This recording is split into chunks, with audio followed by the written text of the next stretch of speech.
Benci semakin biadab. Mereka memanfaatkan demo, memanfaatkan isu-isu lama untuk diangkut kembali, diungkap kembali. Mereka ingin menghabisi Pak Jokowi, keluarganya, pendukungnya, juga orang-orang yang pernah menjadi menterinya. Contohnya Ibu Sri Mulyani. Ibu Sri Mulyani pun ingin dihabisi. Padahal kita tahu jasa-jasa Ibu Sri Mulyani untuk negara ini sangat banyak. Terutama ketika beliau mampu mengendalikan ekonomi dan keuangan negara di masa COVID. Sehingga Indonesia menjadi negara satu-satunya yang tidak lockdown dan tetap eksis. UMKM, perusahaan-perusahaan bisa tetap beroperasi dan menghasilkan keuntungan. Tapi apa yang dilakukan oleh pembenci? Mereka memfitnah Pak Jokowi tidak henti-hentinya. Mereka memfitnah orang-orang yang pernah menjadi menteri Pak Jokowi. Mereka membesar-besarkan berita tentang mantan-mantan menteri Pak Jokowi, kasus korupsinya. Padahal Pak Jokowi tidak ada hubungannya dengan korupsi mereka. Dan kini yang menjadi sasaran adalah Ibu Sri Mulyani. Juga kami, para pendukung Pak Jokowi, kami ditarget untuk dihabisi oleh mereka. Dengan fitnah-fitnah yang sudah kelewat batas. Oleh karena itu, melalui video ini, saya akan memberikan pencerahan kepada penonton video saya tentang bahaya fitnah yang mereka lakukan melalui video-video buatan artificial intelligence. Ini adalah video Ibu Sri Mulyani yang diviralkan oleh anak-anak abah, anak-anak banteng, dan para pembenci Pak Jokowi. Perhatikan video ini. Guru itu beban negara. Guru itu beban negara. Dan ini adalah video aslinya. Saya buatkan klip dan saya dampingi dengan video artificial. Teman-teman bisa melihat perbedaannya. Wajah Ibu Sri asli dengan wajah Ibu Sri yang dibuatkan AI-nya. Seperti apa bedanya? Yang satu real face, wajah manusia, yang satu seperti boneka. Perhatikan. Dosen juga harus diukur kinerjanya. Dan inilah yang mungkin menjadi salah satu ujian bagi Indonesia. Banyak di media sosial saya selalu mengatakan, oh menjadi dosen atau menjadi guru tidak dihargai karena gajinya nggak besar. Ini juga salah satu tantangan bagi keuangan negara. Apakah semuanya harus keuangan negara ataukah ada partisipasi dari masyarakat? Negara. Video panjang pemaparan Ibu Sri Mulyani tentang guru dan dosen dan biaya-biaya yang dikeluarkan oleh negara.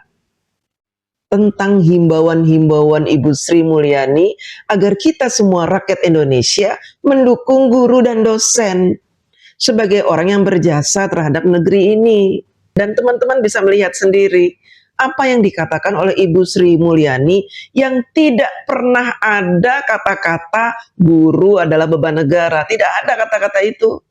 Fitnah ini sengaja dibuat oleh mereka agar orang-orang membenci menteri-menteri yang pernah bekerja di era pemerintahan Bapak Joko Widodo. Mereka ingin membuat sebuah framing bahwa Pak Jokowi itu nggak benar, menteri-menterinya nggak benar, yang dilakukan oleh Pak Jokowi itu nggak benar, bahwa fitnah yang mereka sebarkan itulah yang benar. Kita harus melek bahaya fitnah ini seperti apa.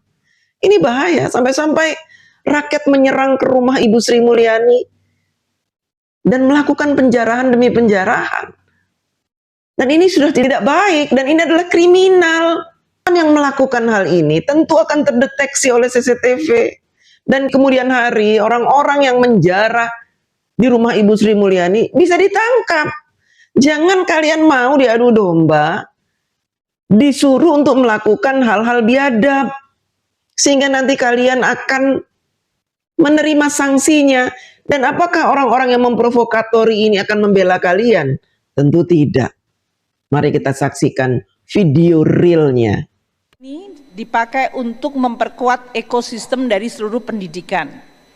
Namun Indonesia adalah negara besar. Kalau kita bicara pendidikan, kita bisa bicara dari mulai madrasah, pendidikan sekolah negeri, swasta, atau kita bicara tentang guru, dari mulai guru honorer sampai dengan profesor, atau orang-orang pinter yang ada di ruangan seperti ini, peneliti, dan perguruan tinggi yang juga begitu sangat diverse.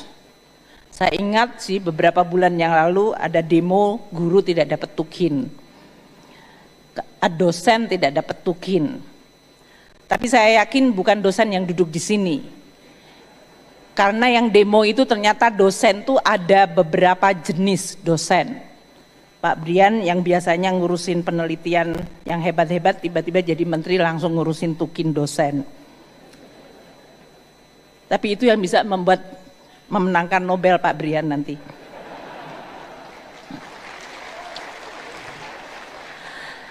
Tapi kita tahu bahwa intelektualitas dan kepandaian maupun kemampuan untuk meraih prestasi itu bukan masalah azas sama rata sama rasa. Begitu jadi dosen kemudian punya hak privilege untuk mendapatkan tunjangan. Dosen juga harus diukur kinerjanya. Dan inilah yang mungkin menjadi salah satu ujian bagi Indonesia. Are we rewarding the achievement atau are we going to distributing the money for the sake of just equality? Ini merupakan suatu desain insentif yang menurut saya teman-teman dari kelompok perguruan tinggi harus membahas dan mempertanyakan diri sendiri dan mungkin juga merekomendasi. What kind of incentive system yang harusnya kita establish untuk membuat anggaran pendidikan itu benar-benar menghasilkan hasil yang baik. Untuk hari ini, kami mengelola APBN untuk anggaran pendidikan berdasarkan ekosistem pendidikan. Klaster pertama adalah anggaran yang dialokasikan untuk benefitnya adalah para murid sampai dengan mahasiswa. Itu dari biaya operasi sekolah yang dihitung per kapita dari murid, PIP, yaitu beasiswa untuk pelajar, KIP, beasiswa untuk kuliah, beasiswa sampai dengan pasca sarjana, dan juga berbagai hal yang tujuannya adalah investment, manfaatnya adalah kepada murid tersebut atau mahasiswa. Bahkan dari PAUD sekarang, sebelum usia 5 tahun. Ini menjadi penting di dalam investment human capital. Klaster kedua adalah untuk guru dan dosen. Dan itu belanjanya dari mulai gaji sampai dengan tunjangan kinerja tadi. Banyak di media sosial saya selalu mengatakan, oh menjadi dosen atau menjadi guru tidak dihargai karena gajinya nggak besar. Ini juga salah satu tantangan bagi keuangan negara. Apakah semuanya harus keuangan negara ataukah ada partisipasi dari masyarakat? Klaster ketiga di dalam ekosistem pendidikan atau belanja pendidikan adalah untuk sarana prasarana. Dari membangun sekolah, Bapak Presiden dalam hal ini sekarang meminta revitalisasi sekolah-sekolah yang rusak, sampai membangun sekolah baru seperti sekolah rakyat untuk anak-anak miskin, hingga membangun kampus-kampus dan laboratorium penelitian. Itu semuanya adalah masuk di dalam anggaran pendidikan, termasuk membangun rumah sakit pendidikan. Karena saya dari tadi sama Pak Menteri Kesehatan, dan dia adalah ketua MBA-nya ITB, jadi harus saya sebut, kalau enggak nanti saya pulang enggak selamat sampai Jakarta. Dan itu adalah semuanya digunakan di dalam rangka untuk memperkuat ekosistem pendidikan dan penelitian di Indonesia. Tahun 2025 kami juga ingin melaporkan kepada para pemimpin intelektual peneliti dan seluruh pegiat di dalam sains dan teknologi bahwa negara Indonesia sekarang memiliki yang disebut dana abadi pendidikan mencapai 154,1 triliun rupiah. Saya termasuk yang memulai melahirkan dana pendidikan abadi ini tahun 2009 dengan 1 triliun rupiah. Waktu itu motivasinya ada 2. Make sure bahwa anggaran 20% di dalam APBN yang diamanatkan konstitusi tidak wasted. Jadi kalau tidak terbelanjakan dia harus menjadi dana abadi. Karena waktu kita semuanya belanjakan, banyak juga sekolah-sekolah yang tidak mampu untuk menggunakan, sehingga dia pakai beli kursi padahal kursinya masih bagus, ngelabur atau ngecat. Ngelabur itu bahasa saya, bahasa orang tua. Anak-anak sekarang nggak ada yang tahu ngelabur. Ngecat sekolah, ganti pagar, padahal dia adalah karena dia nggak tahu bagaimana menghabiskan dana pendidikan. Maka motif pertama dulu adalah making sure bahwa dana pendidikan tidak goes wasted. Dibuatlah wadah yang disebut dana abadi. Tapi motif kedua adalah karena saya waktu jadi Menteri Keuangan di 2005, 2006 mulainya, itu saya merasa minder karena banyak orang Indonesia yang tidak mampu sekolah di the best university. Sesama Menteri Keuangan waktu itu saya even di lingkungan ASEAN, Malaysia, Singapura, mereka selalu bilang, oh I have my staff udah belajar di Harvard, di Columbia, di Stanford gitu, di London School of Economics. Saya bilang anak buah saya nggak ada yang lulusan situ. Dan kita merasa suddenly we realize kita kemarin setiap ada korupsi yang melibatkan menteri-menteri Bapak Jokowi seperti Menteri Nadiem Makarim, itu dibuatkan hoax. Seolah-olah Nadiem Makarim pernah mentransfer uang sekian triliun kepada Pak Jokowi. Itu tulisannya tulisan hoax, dibuat. Bukan pernyataan langsung dari Nadiem Makarim. Kemudian ada Menteri Agama yang dituduh, yang dipanggil oleh KPK untuk mempertanggungjawabkan tuduhan-tuduhan atas kuota haji. Dan ini dibuatkan hoax, seolah-olah memang Menteri Agama itu melakukan korupsi besar-besaran bersama Pak Jokowi. Padahal tidak ada itu. Pak Jokowi tidak ada sangkut pautnya dengan apa yang telah mereka lakukan dan tuduhan-tuduhan itu. Kemudian ada Noel. Hanya gara-gara Noel pernah membuat organisasi yang membela Pak Jokowi, Jokowi Mania.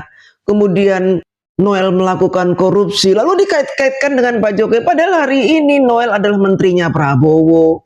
Noel terakhir membuat organisasi Prabowo Mania. Tapi yang dibesar-besarkan tentang Jokowi Manianya si Noel. Ada apa ini? Semuanya dikaitkan kepada Pak Jokowi. Dan terakhir provokator dari Rafli Harun CS, Roy CS, mantan-mantan jenderal CS yang memprovokatori rakyat dan bangsa ini untuk menyerbu kepada Pak Jokowi dan Mas Gibran. Yang jelas-jelas ini adalah sebuah upaya-upaya untuk makar dan kudeta. Hati-hati teman-teman. Saya pun menjadi target sasaran mereka. Video-video lama saya diedit-edit, disebarluaskan seolah-olah saya adalah pembenci pemerintah saat ini. Seperti ini yang terjadi belakangan ini. Saya mohon teman-teman untuk bijak menanggapi setiap video. Jangan percaya, apalagi sekarang teknologi artificial intelligence itu sudah sangat masif digunakan oleh masyarakat, terutama untuk membuat video-video fitnah. Terima kasih.